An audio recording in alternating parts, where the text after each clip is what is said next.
Picture चालू करो बे। हमले जो आज गृह मंत्री अमित शाह ने किए हैं वो 1 से लेकर 7 नंबर तक बनाए हैं और मैं चाहती हूं कि उस पर आप सिलसिलेवार ढंग से जवाब दें, फिर आलोक जी के पास जाएंगे। या देखिए, सबसे बड़ी तो खबर यह थी जो आपने नहीं दिखाया कि आज दोपहरिया में 2 बजे अमित शाह जी नेहरूवादी हो गए। जिस नेहरू जी को पूरी की पूरी पार्टी गाली देती है, आरएसएस हो, बीजेपी हो, इनका काडर हो, वो दोपहरिया में 2 बजे जैसे सदन में गए, बोले हम तो नेहरूवादी हैं, नेहरू जी अमर रहे, नेहरू जी अमर रहे। ऐसा आपका चरित्र पूरा देश देख रहा है। इस प्रकार का दोहरा चरित्र, दोपहरिया में 2 बजे आप नेहरूवादी हो जाते हैं और अटल जी को भूल जाते हैं। 2003 में आपकी सरकार पूर्ण राज्य बनाने का कानून संसद में लेके आई थी। किसकी सरकार? भारतीय जनता पार्टी की सरकार। कौन लेके आया था? आडवाणी जी लेके आए थे। आडवाणी जी और अटल जी को भूल गए, नेहरू जी को याद कर रहे हैं। आज नेहरूवादी हो गए दोपहरिया में 2 बजे। पार्टी बदल लिया साला। उसके बाद क्या है? 93 में, 98 में, 2003 में, 2005 में, 2008 में, 2013 में, 2015 में जितने भी भारतीय जनता पार्टी के घोषणा पत्र हैं, 2014 के लोकसभा के चुनाव में हर बार इन्होंने कहा दिल्ली को पूर्ण राज्य होना चाहिए, दिल्ली को पूर्ण राज्य होना चाहिए। मदन लाल खुराना जी ने कहा दिल्ली की सरकार सिर्फ शरीर है, आत्मा नहीं है, जान नहीं है इसमें। साहेब सिंह वर्मा जी ने कहा विधानसभा के अंदर कि हम एक खेत में फावड़ा चलाना बेहतर समझते हैं दिल्ली का मुख्यमंत्री बनने से। ये इनके नेताओं के बयान है। विजय गोयल जी हों, विजय मल्होत्रा जी हों, इनकी कार्यकारिणी, राष्ट्रीय कार्यकारिणी जो गोवा में हुई है, उसका प्रस्ताव उठा के देख लीजिए। हमेशा इन लोगों ने दिल्ली को पूर्ण राज्य बनाने की वकालत की। 25 साल से दिल्ली में हार रहे हैं, 25 साल से दिल्ली में हार रहे हैं। और केजरीवाल जी बहुत बुरे आदमी हैं, कोई काम नहीं किया तो 49 दिन के काम करने के बाद उनको 67 सीट मिली। 5 साल काम करने के बाद उनको 62 सीट मिली। बिजली फ्री, पानी फ्री, शिक्षा फ्री, इलाज फ्री, बस की यात्रा फ्री, बुजुर्गों की तीर्थ यात्रा फ्री। उसके बावजूद मुनाफे का बजट दिया। पिछले 8 वर्षों से लगातार इंटर का रिजल्ट प्राइवेट स्कूलों से बेहतर सरकारी स्कूलों का आ रहा है। अरे बाप रे, ये तो धोती खोल रहा है। और आप कह रहे हैं हम झगड़ालू हैं। कितने बड़े झगड़ालू हैं हम लोग? 49 विधायकों पे फर्जी मुकदमा करके जेल में डाला इन लोगों ने। बाद में कोर्ट से वो लोग बरी हुए। सोमनाथ भारती का कुत्ता पकड़ने 40 दिल्ली के पुलिस वाले गए थे। हम लोग झगड़ालू हैं। दिल्ली के 2 मंत्रियों को, एक आदमी का 36 किलो वजन कम हो गया। स्वास्थ्य मंत्री दिल्ली के 1 साल तक उनको जेल में सड़ाया इन लोगों ने। दिल्ली के शिक्षा मंत्री को प्रचारित किया, 54 करोड़ की प्रॉपर्टी जब्त कर ली। बाद में पता चला 11 लाख रुपए बैंक का, और जो उन्होंने 5 लाख रुपए की राशि में अपना एक फ्लैट जब पत्रकार थे बुक कराया था उसको, और एक फ्लैट और उसको जब्त कर लिया। कह रहे 54 करोड़ की। तो झूठ, फरेब, मक्कारी के मामले में भारतीय जनता पार्टी का कोई दूसरा उदाहरण दुनिया में नहीं है। और भ्रष्टाचार के खिलाफ ये लोग बोलते हैं तो मैं फिर कह रहा हूं कि ओसामा बिन लादेन जैसे अहिंसा पर उपदेश दे, ऐसा ही लगता है। क्या बात है सर, क्या बात है सर, क्या बात, ये बात है। 70,000 करोड़ का घोटाला भोपाल में पकड़ा देश के प्रधानमंत्री ने, और उसी व्यक्ति को सिंचाई घोटाला, माइनिंग घोटाला, कोऑपरेटिव बैंक का घोटाला, उसी को बुला के आलिंगन करके माला पहना के उप मुख्यमंत्री बना दिया, एक को मंत्री बना दिया। और आप कैसे भ्रष्टाचार पे बोलते हैं? आपकी पार्टी के राष्ट्रीय अध्यक्ष बंगारू लक्ष्मण जी को सजा हुई है बाकायदा रक्षा सौदे में रिश्वत लेने के मामले में। आप लोगों पे आरोप है शहीदों के ताबूत में घोटाला करने का। घोटालेबाजी का तो आपका कीर्तिमान है। चले जाइए आसाम वाटर घोटाला, चले जाइए मध्य प्रदेश व्यापम घोटाला, चले जाइए कर्नाटका माइनिंग घोटाला, येदुरप्पा का, रेड्डी ब्रदर्स आपके ब्रदर्स। तो इसलिए मैं यही कहना चाहूंगा कि एक सुप्रीम कोर्ट के 5 जजों के फैसले के खिलाफ आप बिल लेके आए हैं। 239A।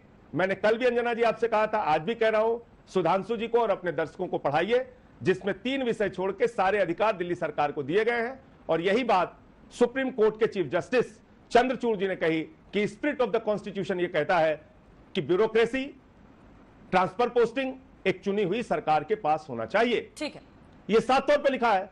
3 विषय आपके पास है। कानून बनाने का अधिकार आपके। और देखिए कितनी बारीकी से आपके दर्शकों को गलत जानकारी चली जाएगी। मैं बता दूं कितनी बारीकी से उन्होंने कहा, अरे भैया राज्य के विधेयक के बाद अगर केंद्र का विधेयक आ गया तो केंद्र का विधेयक प्रभावी होता है। आदरणीय सुधांशु जी, कृपा करके जो लोग आज तक देख रहे होंगे उनको सही जानकारी दीजिए। एक स्टेट लिस्ट होती है, एक सेंटर लिस्ट होती है, एक कॉन्करेंट लिस्ट होती है। स्टेट लिस्ट में सेंटर कोई छेड़छाड़ नहीं करता, सेंटर की लिस्ट में स्टेट कोई छेड़छाड़ नहीं करता। समवर्ती यानी कि कॉन्करेंट लिस्ट जो होती है उसमें दोनों कानून बना सकते हैं, और उस दशा में अगर केंद्र कोई कानून बनाता है ऐसी स्थिति में वो प्रभावी होता है। आपके सामने ये सारी बातें बताए बगैर घुमा के उन्होंने कह दिया भाई बना सकते हैं। कहां लिखा हुआ है 239 में? कहां लिखा हुआ है? संविधान का संशोधन आप ऑर्डिनेंस के जरिए कर सकते हैं क्या? संजय जी, नेहरू जी पे जो आज नहीं ठीक है। आलोक जी एक बार बोलने, उसके बाद सुधांशु जी आप ही को जवाब देना है दोनों का। आलोक जी फौरन उसके बाद आऊंगी सुधांशु जी। आलोक जी, एक तो आज गृह मंत्री ने ये कोट किया और कहा कि चाहे वो नेहरू हो, पटेल हो या फिर खुद अंबेडकर हो, तीनों दिल्ली को पूर्ण राज्य का दर्जा देने के खिलाफ थे, जिस पर चुटकी भी लिया धीर जी ने। वो हमने पूरा हिस्सा अपने रिपोर्ट में दिखाया है। मेरा प्रश्न आपसे उस हिस्से पर है जिसमें गृह मंत्री ये कह रहे हैं कि बिल पास हो जाएगा, उसके बाद ये आपके साथ नहीं रहेंगे, और आप भी हमेशा आम आदमी पार्टी को लेकर बहुत कॉशियसली बोलते रहे हैं हल्ला बोल में, मतलब नाराजगी दिखे है मुझे। अच्छा, हमको सिखा रिया है। देखिए, मुझे लगता है अंजना जी, आज भी बहुत से विषय ऐसे हो सकते हैं, आम आदमी पार्टी के मेरे मतभेद हो सकते हैं, मेरी पार्टी के मतभेद हो सकते हैं, लेकिन जो आज का बिल भी है वो पूर्ण राज्य के दर्जे से रिलेटेड नहीं, वो केवल एक स्पेसिफिक पावर्स ट्रांसफर पोस्टिंग की पावर से, उसमें लैंड और लॉ एंड ऑर्डर, ये दो जो मेन विषय होते हैं वो आज भी कवर नहीं है। और पूर्ण राज्य के दर्जे के जिस समय हमारी सरकार थी या गवर्नमेंट ऑफ एनसीटी एक्ट आया, उसके खिलाफ हम तब भी थे। अगर चिल्ला चिल्ला के पूर्ण राज्य के दर्जे की कोई बात करता था तो भारतीय जनता पार्टी करती थी और हर मैनिफेस्टो में लाती थी। हम आज भी इस पक्ष में हैं कि ये government of national capital territory है और ये देश की राजधानी है। लॉ और लैंड और ऑर्डर पूरी तरह से सेंटर के पास रहा, इसमें आपत्ति नहीं। लेकिन अगर एक चुनी हुई सरकार है और ट्रांसफर पोस्टिंग की बात आती है, क्योंकि ट्रांसफर पोस्टिंग और किस अधिकारी को कहां पर लगाना है उसमें कहीं ना कहीं फ्री हैंड मिलना चाहिए। और अगर आज ये एक दिल्ली के बारे में है, कल दूसरे यूनियन टेरिटरीज और या राज्यों के बारे में भी आएगा, संविधान के मूल भावना के खिलाफ लगा। इसलिए कांग्रेस पार्टी ने और विपक्ष ने और इंडिया ने केजरीवाल जी के खिलाफ आए, इस सरकार के खिलाफ आए, इस बिल का साथ देने की बात की। जहां तक बात मोदी साहब या अमित शाह जी की है, वो लोग क्या क्या बोलते हैं वो स्वयं अपनी बातें भूल जाते हैं। देश का गृह मंत्री अगर पार्लियामेंट में खड़ा होकर ये कहे कि 12 लाख करोड़ के घोटाले हुए थे, तो हम तो केवल यही पूछना चाहेंगे कि आप लोगों को क्या थोड़ी सी भी लज्जा नहीं आती कि आज भी आप गृह मंत्री बनने के बाद भी केवल आरोप की राजनीति कर रहे हैं। आपने 12 लोगों को तो जेल भेज दिया होता। 2014 के बाद एक भी FIR की हो जो मोदी जी की सरकार ने की हो। मैं अक्सर इस सवाल हल्ला बोल में पूछता हूं और उसमें एक व्यक्ति कन्विक्ट हो गया हो। और अभी तो ईडी, CBI, तमाम इनके जो फ्रंटल ऑर्गेनाइजेशन है वो काम करेंगे। अरे देवा, ये गड़बड़ है बाबा। आज अभिनंदन चौधरी जी ने स्पष्ट कहा कि कानून बनाने का अधिकार है संसद के पास, इसमें कोई दो राय नहीं। लेकिन ऐसी क्या आफत थी कि आपको ऑर्डिनेंस लाना पड़ रहा है, वो भी सुप्रीम कोर्ट के 5 जजेस की बेंच, संवैधानिक पीठ के जो भी फैसला आया उसके खिलाफ आपको लाना था। पिछले 15 दिन से संसद को नहीं चलने दे रहे आप बिल ले आते। अभी कहा गया कि सब हमारा अधिकार है, बिल्कुल अधिकार है। आप चाहे 3 काने कानून हो, चाहे नोटबंदी हो, चाहे लैंड एक्विजिशन हो, आप 3-3 ऑर्डिनेंस लेकर आते हैं लैंड एक्विजिशन पर। संसद को फेस नहीं कर सकते आप। आपको लगता है देश की राजधानी है और ये बिल जरूरी है राजधानी और देश के हित में, तो आप विधेयक लेकर आते। अधीर रंजन चौधरी जी ने बहुत क्लियरली बात कही है, लेकिन जब मन में चोर होता है और जब कमजोर सरकार होती है तो यही काम करते हैं। सुधांशु जी, अब दोनों मुझे क्रेडिट नहीं चाहिए। अब जो 2-3 हमले, एक तो उनकी बातों का भी जवाब दीजिएगा, 2-3 हमले जो संजय जी बच गए थे, 2 चीजें स्पेसिफिक गृह मंत्रालय कह रहा है, न सिर्फ आज गृह मंत्री ने कहा बल्कि कोर्ट में भी, सुप्रीम कोर्ट में कहा गया कि विजिलेंस के अधिकारियों को आप लोग धमकाते थे। इस पर पहले भी मैंने जवाब आपसे मांगा था, लेकिन आप स्पष्ट कहते हैं कि ये फिजूल का आरोप है। उनका कहना है कि शराब घोटाला और मुख्यमंत्री के घर के नवनिर्मित जो पैसा खर्च हुआ है, दोनों के आप लोग पेपर्स छिपाना चाहते हैं सत्य को, इसीलिए आपको ट्रांसफर पोस्टिंग का अधिकार चाहिए। ये उनका सबसे बड़ा। और दूसरा जो उन्होंने कहा है कि बिल पास हो गया तो आप इंडिया में कांग्रेस के साथ, अन्य गठबंधन के साथियों के साथ नहीं रहेंगे। दोनों पर आपका जवाब। ठीक है, तो मैंने प्रभु श्री राम के मंदिर में चंदा चोरी का प्रमाण दिया था, तो उत्तर प्रदेश की सरकार को बर्खास्त कर दीजिए। उस पर आज तक कोई कार्रवाई नहीं की इन्होंने। बताइए, प्रभु श्री राम के मंदिर की जमीन 2 करोड़ में खरीदी गई और 18.5 करोड़ में भाजपाइयों ने उसको तुरंत 5 मिनट के बाद खरीद लिया। 2 करोड़ की जमीन 18.5 करोड़ में, तो उत्तर प्रदेश की सरकार को बर्खास्त कीजिए। मध्य प्रदेश में व्यापम घोटाला हुआ जिसमें कई लोगों की जान चली गई, मध्य प्रदेश की सरकार को बर्खास्त कर दीजिए। आसाम में वाटर घोटाला हुआ जिसका खुद आरोप भारतीय जनता पार्टी ने हेमंत विश्व शर्मा के ऊपर लगाया था, हेमंत विश्व शर्मा की सरकार को बर्खास्त कर दीजिए। माइनिंग घोटाले का आरोप येदियुरप्पा पे लगा, उनको बर्खास्त कर दिया, तो उनको तो आपने मुख्यमंत्री बनाया। मुझे वो कानून की धारा आप गृह मंत्री अमित शाह, सुधांशु त्रिवेदी जी बता दें, जिसमें किसी भी सरकार पर अगर भ्रष्टाचार का आरोप लगता है, न सिद्ध हो, न कुछ उसका प्रमाण हो, न कोई संज्ञान हो, खाली आरोप लगता है, तो उसके आधार पर उस सरकार की सारी शक्तियां लेके उसको बर्खास्त कर देना चाहिए। सुधांशु जी पूरा कर ले, उससे सर्विसेज छीन लेना चाहिए। बताइए आप। ठीक है। एक बात। दूसरी बात, दिन रात इनको शराब शराब शराब।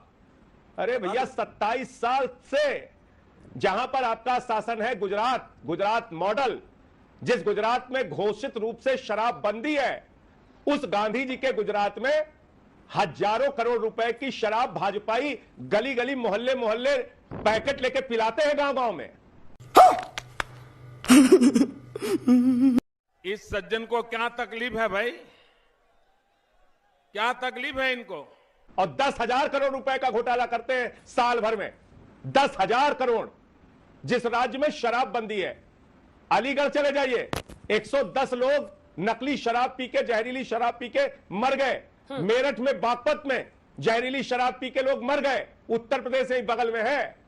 तो शराब गोवा में, कर्नाटका में जब आपकी सरकार थी, बगल में हरियाणा है, कितने ठेके खोले हैं, कितनी कमाई आप शराब से करते हैं, उसका आंकड़ा निकालिए और फिर उसके बाद शर्मिंदा होके चुप हो जाया कीजिए। ऐसी बातें आप लोग करते हैं जिसमें खुद उलझ जाते हैं। अच्छा, विपक्षी गठबंधन शराब की इंडिया में कमाई रहेंगे उत्तर प्रदेश सरकार का राजस्व कितना है, मध्य प्रदेश का कितना है, कर्नाटक का कितना है, हरियाणा का कितना है? वो कह रहे हैं बिल पास होने के बाद आप लोग विपक्षी मैं तो कह गठबंधन रहा हूं, इंडिया में इन्होंने नहीं रिव्यू रहेंगे। पिटीशन दाखिल किया। संजय जी, अंजना जी रिव्यू पिटीशन दाखिल किया। जी क्या कह रही वो है? कह रहे हैं कि इंडिया में आप लोग जो विपक्षी गठबंधन है, क्या कर रही है? वो कह रहे हैं कि विपक्षी गठबंधन में बिल होने के पास आप लोग नहीं रहेंगे, कांग्रेस को छोड़ देंगे। जनता को आप मूर्ख समझना बंद कर दीजिए। इस प्रकार की बचकाना बातें किसी के गले नहीं उतरती, लोग मजाक उड़ाते हैं। इनका गठबंधन बना कब? 38 दलों वाला। आपको पता है ना, जिस दिन बेंगलोर में मीटिंग हो रही थी, ये लोग फोन कर रहे थे, कोई दल है? बोले हाँ ये है, बोले वो है, बोले हाँ वो है, बोले 38 लोगों को बुला लो। कैसे कैसे दलों को बुलाया, हम तुम कहां, कैसे, क्यों, लेकिन, वेकिन, मेकिन, कामा, फुल स्टॉप। बोले आओ सब लोग आओ। वो सब कह रहे भैया हम दल नहीं है, दल नहीं है। बोले नहीं, कमल के दलदल में आओ, कमल के दलदल में आओ, दलदल में आओ। गजब बेइज्जती है। 38 दलों की एनडीए की मीटिंग की। आप रहेंगे जो कि नहीं बेचारे इंडिया दल ही में? नहीं है। आप रहेंगे कि नहीं 26 दल विपक्षी ऐसे गठबंधन हैं इंडिया जिसके में? एक भी सांसद नहीं है। 7 दल ऐसे हैं जिसके एक सांसद है। आलोक जी की इंडिया पार्टी को धोखा तो इंडिया नहीं का तो देंगे। फोबिया हो गया इनको। इंडिया से डर लग रहा है। इंडिया से हर आदमी डरता है। इंडिया से डरना भी चाहिए। इंडिया शक्तिशाली है, इंडिया मजबूत है, इंडिया का विस्तार है, तो इंडिया से डर रहे हैं। ठीक है, सुधांशु जी। इंडिया की तुलना इंडियन मुजाहिदीन से कर रहे हैं भारत के प्रधानमंत्री। सुधांशु जी जवाब इतने डरे हुए हैं। ठीक है सर। संजय जी, छोटा सा जवाब संजय जी, क्योंकि मुझे आलोक जी के पास जाना है। पंगत में रहेंगे, छोटा सा तुरंत आ रही हूं आलोक जी इसके बाद। संजय जी, जी हाँ।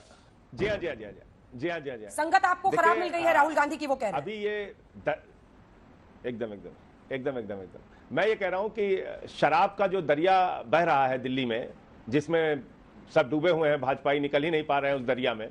बेचारे एकदम नाक के ऊपर पानी चला गया, शराब चली गई है, नाक में भी शराब जा रही है, मुंह में भी शराब जा रही है। उसी दरिया में जो भाजपाई डूबे हुए हैं, इनसे जरा इतना पूछ लीजिए, गोवा जो एक छोटा सा राज्य है, वहां कितने शराब के ठेके हैं, दिल्ली में कितने शराब के ठेके हैं? इन्हीं से पूछिएगा, मैं नहीं जवाब दूंगा। इनसे पूछिए उत्तर प्रदेश में कितने शराब के ठेके हैं, हरियाणा में कितने शराब के ठेके हैं। इसलिए मैं कहता हूं आपको, आप अफवाह कंपनी है। अंतरराष्ट्रीय स्तर पे अगर झूठ और अफवाह फैलाने की प्रतियोगिता हो तो भारतीय झूठा पार्टी को नंबर 1 का स्थान मिलेगा। 2 नंबर पे नहीं आएंगे आप लोग। आपने तो 3 घंटे में गणेश जी को पूरी दुनिया में दूध पिला दिया। हमारे यहाँ एक बेचारे पड़ोसी थे सेठ जी, वो कहन हमारा दूध पियन ना गणेश जी, कहन पाप के हो गया सेठ जी, यही लिए ना पियन। तो ये लोग तो ऐसे झूठ ऐसे प्रचारित करते हैं, ऐसे आतंकित करते हैं लोगों को। शराब का दरिया बह रहा है दिल्ली में। न स्कूल बना है, न अस्पताल बना है, न महिलाओं की बस की यात्रा फ्री हुई है। हमारे यहाँ ऐसा ही होता है।